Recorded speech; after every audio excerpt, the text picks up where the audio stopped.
Welcome to a short and sweet video about how to take off shocks on an older Polaris Indy, like the wedge style that you see here. You want to get your front shocks off and you want to replace these. I'll have to take the spring off of this too, but what I want to show you today is how do you get to the bolts up underneath the belly pan here. So let's take a look at this. This is a 93 500 EFI. Pretty typical, and it's pretty typical across the lineup as far as the front suspension. So I've wanted to do this for a while, and the bolts are a little bit hard to get to, so I want to show that today. First, you got to take off the ski.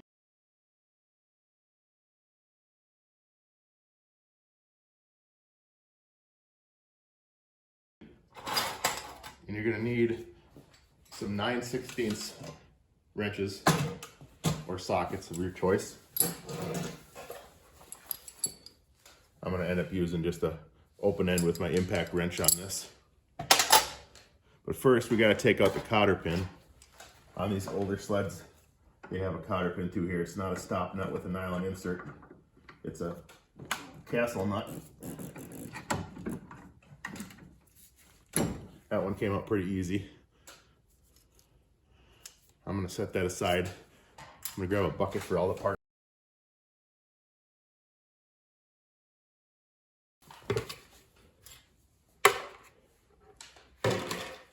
All right, so now I've got the castle nut and the bolt going through the ski.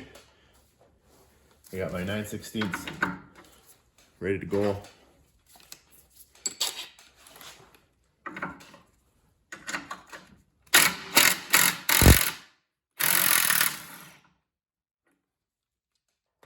Not too bad. This sled has a lot of miles on it. It's seen some salting.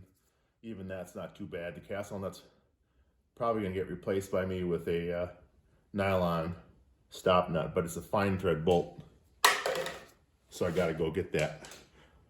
Now I gotta get that bolt out of there. See how tight she is.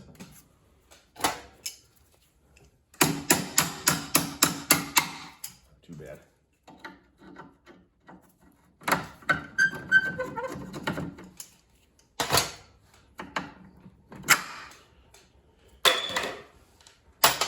I have another video that talks about this part, but this is one thing that's always interesting to me, the way Polaris has your ski come off. There's some steel structure underneath here that you can't really see very easily. You can kind of tell it's there if you feel up in there.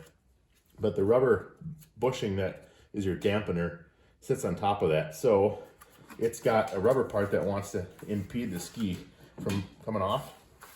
But I want to see if I can slide this back.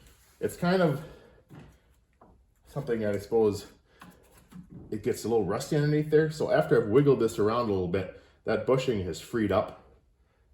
It's definitely a little looser than it was initially. So what I'm going to try to do is tip the ski back and see if I can walk the spindle up over this front. And then once I get that to slide, I can get to that rubber bushing and take it out. Then the ski comes off kind of with a twist, and it's pretty easy. But that rubber gets in the way. Again, it's sitting on some steel, which is welded right underneath here. So I'm going to tip that ski up. And that doesn't do anything because I'm not working it over the front of the spindle. I'm going to push that rubber back.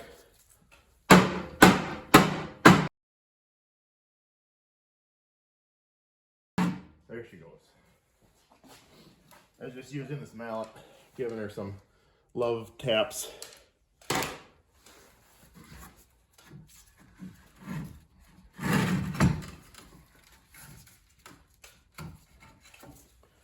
Yeah, she's pretty gunky in there. A lot of grime and dust and dirt from a long time. Cracked too. I might replace these. They're getting worn a little thin from the impacts. But now, that's the hard part. And simply turn the ski and she'll come off. But I want to show again that there is a little bit of a steel structure that sits underneath, which makes that a little bit more complicated than just like a modern ski where the plastic literally just drops off. I wish these were like that, but apparently they wanted that for support and structure. So that's done. now I'm going to show you what I figured out to get to the shock. I'll be right back. All right, so now we're taking a look at the top end of the strut tower, or the shock here, where it connects to the aluminum bulkhead. And you can see up in there the head of the nut that holds it on. And then of course on this side, up in there, you have the nut that you got to take off. Now Polaris seems to have molded in a little bit of clearance in there to get the bolt out, but it's pretty tight. And when I started thinking about this, I didn't know exactly what the best way to go about it was. Initially I thought maybe a guy needed like a air ratchet or something to get up in there to a 90-degree angle. But I found out that it is doable, not necessarily easy, but doable if you drop the bottom end of the shock first, which is down here.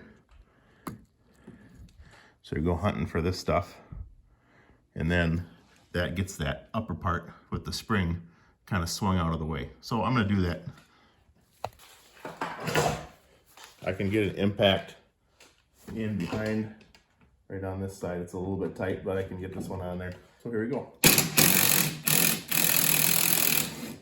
right.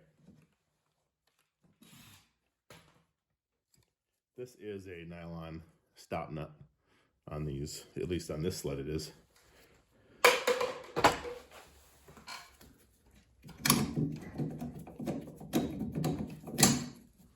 She comes up pretty clean, but again, she's nice and rusty. I'll clean that up before I put it back on. It is a factory bolt, I believe, because it's a fine thread. I can't imagine anybody else would replace it with a fine thread. All right, so now you have this kind of swing in there, and you'll notice that the trailing arm and all the rods here drop just a little bit more. Now I can get up in there, and I just want to talk about what I'm going to use. I'm going to use my trusty Craftsman again, but then I have a gear wrench here with the ratcheting end. There we go. Got her loose enough to push it back, and now I can probably do the last couple of rotations here by hand.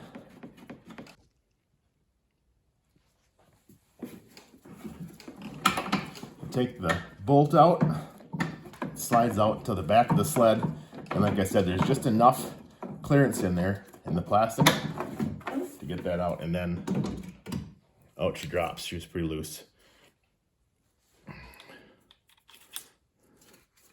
Not too bad on the top. Even a little paint still left on there, believe it or not. But I'll clean up the bolt, and then the next step is to use a spring compressor to bring the spring down enough to get this collar off, and it just slides off of there. I have a homemade version. I'm curious to see how good or bad these shocks are after all these years. I'm not sure if these are original. I kind of think they are. They look like original shocks. So that's how you get that off if you're doing it yourself. Not such a short and sweet video, but I hope you enjoy it. Hope it's helpful so you can kind of understand what's going on. And then if you put new shocks on something that's old, you're going to get a little bit more pleasure out of riding it. I'm kind of restoring this sled. That's why I'm going through this work. I had just redone the rear suspension, and so that's all freshened up with bearings and everything else. But then I thought I might as well go the extra mile and put some new shocks on the front. So good luck with your projects, and I hope that was helpful.